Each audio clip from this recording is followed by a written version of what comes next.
this is the first time in a while that I've actually on Monday on Radio Row been thinking, okay, I want to actually talk about the Super Bowl a lot this week. That'll fade. But we're sitting right next to WEEI, which is Boston's station. Boy, Teddy J's going to be there, man. Ted's going to be there in the afternoon. They're doing like a super show. They're bringing Ted and the morning host out. Oh, and okay. so that's Ted usually does afternoons, and so this is a special edition show, which includes Ted Johnson. Three-time Super Bowl champion. Three-time Super Bowl champ. And more importantly, Sports Radio 610 Hall of Fame member. Yeah. Legacy. Hey guys, Teddy J here. Yeah. He's a legacy. So your excitement level's pretty decent for this game, huh? It is. I'm just kind of, you know what part of it is it's two defensive-minded head coaches. Yeah. So every single team in the league that has a defensive-minded head coach right now is saying, you see, there you have it. It's possible. That's how you do it. And then lo and behold, the offensive coordinator for the Seahawks, Clint Kubiak, who had a great year this year, is now going to be he's going to be the head coach of the Raiders. Yeah. So the Seahawks will be in that same position next year of like, oh, okay, well, we got to find another offensive coordinator to see if we can squeeze the juice out of Sam Darnold yet again. Darnold's had 7 different coordinators in 8 seasons. It's crazy. It's whatever the stat is. It's basically almost one coordinator per year. Well, half of them were dysfunction with the Jets, and the rest are because he changes teams every year. 8th different offense coordinator in 9 NFL seasons. Yeah. But at the same time, you know, as the Eagles are hiring their offensive coordinator, it does make me. It makes me feel like the Eagles might be onto something. In that, look, you're always going to have change. The Eagles have gone to 2 Super Bowls with 2 different offensive coordinators. Yeah. And that there might be a part of just like a philosophy of like, you know what? Yeah, have a quarterback who can adapt to multiple different coordinators. You know, I think CJ is more adaptable in the passing game side of things than Jalen Hurts is. Jalen Hurts obviously always has that threat of his legs that's going to make things interesting or different. But if you have to swap out coordinators every couple of years, it doesn't have to be a bad thing as long as – because defenses don't know what you're doing either. Yeah, it's you true. don't develop tendencies, you know. So you can do it with Doug Peterson. You can do it with what's his name from last year for the Eagles? That's Nick Sirianni? No, the Saints head coach. Kellen Moore. Thank you, Kellen Moore. It's a very easy name to remember, but it's 4 a.m. local, everybody. Yeah, it's all good, man. It's all good. So that'll be to me the biggest thing for the week is I sense as we hear more and more opinions on this game that people are viewing this as a potential Seahawk walkover. Yeah. Just based on how the Patriots played offensively in their 3 playoff games so far. There's smoke around Drake May that he might be banged up a little bit. Well, he's on the injury report with his shoulder. Yeah. And so everybody from the Patriots is saying, no, it's no big deal. Of course not. Yeah. Right. and the Seahawks defense is going to go, all right, well, let's check it out and see. Yeah. You know, like, we might not believe you that it's not a big deal. Well, so we're going to hit him in the shoulder a few times. When Drake May got injured in the game, at least it looked like when he got tackled on that one scramble, Vrabel was asked about it afterwards immediately. He was like, no, I don't know what you're talking about. That's what he's supposed to say, yeah. If we go back to that moment, by the way, where it looks like he hurt his shoulder, this has bothered me since I was in high school. I had like if we ever want to be stop being known as the dumbest of all athletes, don't, especially when it's your quarterback and it looks like he might have hurt his throwing arm. Don't reach down and grab his throwing arm to lift him up. Yeah. It's the same as I never thought of that. Guys have gotten smarter about the concussions and everything, but every now and then, like a guy will be laying motionless. It might be a spinal or something, and everybody's like, "Come on, get up, get up. Let's jostle that broken vertebrae around a little bit. Shake it out." Yeah. I never thought of that. I only think of the headbutts, like if people are headbutting each other. Oh, well, I used to never feel like I could get into a game until I'd gotten smacked in the head real good. And so I would do that before every first defensive snap. I would grab one of my defensive line mates and bash his head. And Ronaldo Wynn didn't like it at all.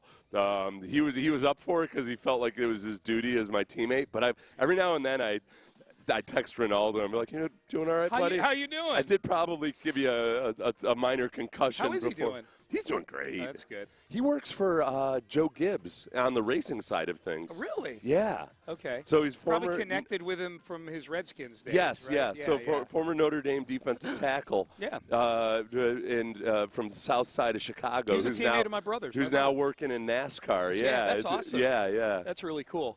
Ronaldo's one of those. There's a lot of people that joke around about NFL players being stupid, but we're staying in a hotel where the Pro Bowl. a lot of the Pro Bowlers are. I don't know if it's just the AFC or if it's no. Well, Micah NFC Parsons is there. Yeah. I think it's everybody. But you go into the fitness center at any given time of day, and it's just there's dudes in there working out. Micah Parsons was in there rehabbing his torn ACL yesterday in the gym in our building. Who is most likely to end up getting kicked out of the hotel because they're pestering the Pro Bowl players? Of the 6'10" people? Yeah, like somebody's been like, hey, yeah, can I do a 17-minute interview here with you while you're eating dinner with your family?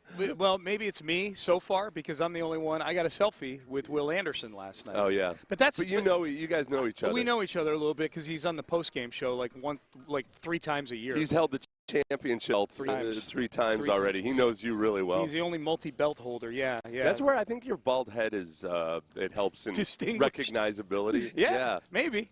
He recognized me right away, so it was cool. So, yeah, snapped a little picture with Will. He was there with his parents. They're in town for the Pro Bowl. Yeah. Yeah, so all the Pro Bowlers. The Kamari Lassiter and, hey, stop me if you've heard this before. Kamari Lassiter and Kalen Bullock were hanging out together in the lobby yesterday. That's who actually – and I didn't go up and talk. They've both been on the post-game show, too. I didn't go up and talk to them because they were talking to other people. But that's a good question. Who is most likely to get pulled away for pestering Pro Bowlers? If I were old, and I'm going to tell Armin this if I see him this week. Armin Williams, our old program director, definitely would have been.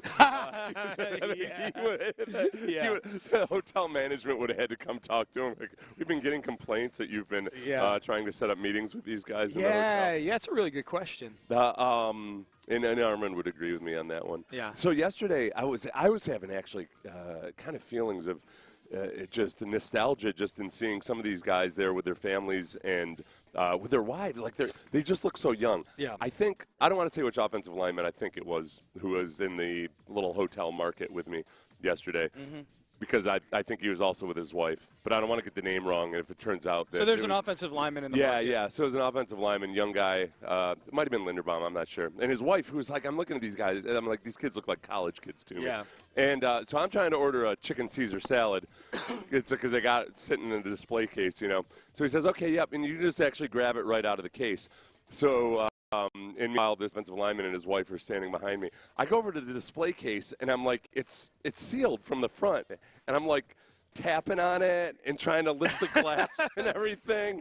And I was just about to ask the guy, and this offensive lineman's wife was like, oh, it's right over next to it in that. You see that big wide open display case where you can grab it and everything? I was like, oh, thank you so much. She was very helpful. She's like, and she looked at her husband. She's like, he's an idiot too. Yeah. CTE. Yeah. I was like, here's a flash into your future. Yeah, this is what it's going to look like. That'd be funny if it was Linderbaum, because that's somebody who I wouldn't mind for the Texans. Yes. I mean, this is a prime opportunity for us to tamper on behalf of the Texans in this Pro Bowl thing. We really could. I texted. Let's lie, too. Let's go full college. Let's just go tell them about how it's a Shangri-La. I texted Nick Caserio yesterday, and I said, hey, the Pro Bowlers are all at our hotel. I said, don't worry, I'll keep eyes on the Texans guys. I didn't use the word tamper, but I said if you need me to do like a swarm, a swarm detection on some of the guys that are on other teams, it could be free agents. And he said just have Kamari tackle them in the lobby and see how they do. See how they react. yeah. I thought that was pretty funny.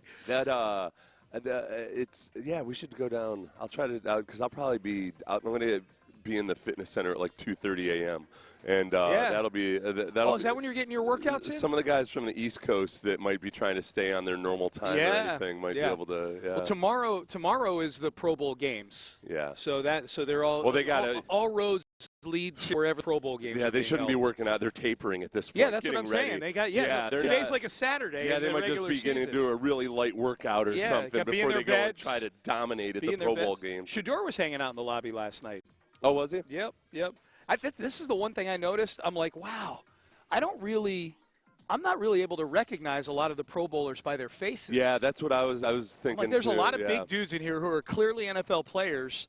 And I don't know if it's a function of the big stars either aren't here or are playing in the game. I mean, that's how football is, though, because of the helmets. A lot of the linemen, especially, I was really disappointed in myself. But you couldn't immediately identify. Yeah, about how few I was able to recognize. Well, other than all the Texans, obviously, I could. Well, with these big, pasty, white offensive linemen, too, they all look alike to me. I'm just looking at them like they all look like some farm kid out of Iowa, and I have zero clue. You wouldn't see them, even so I went back to my hotel, and I'm like, I'm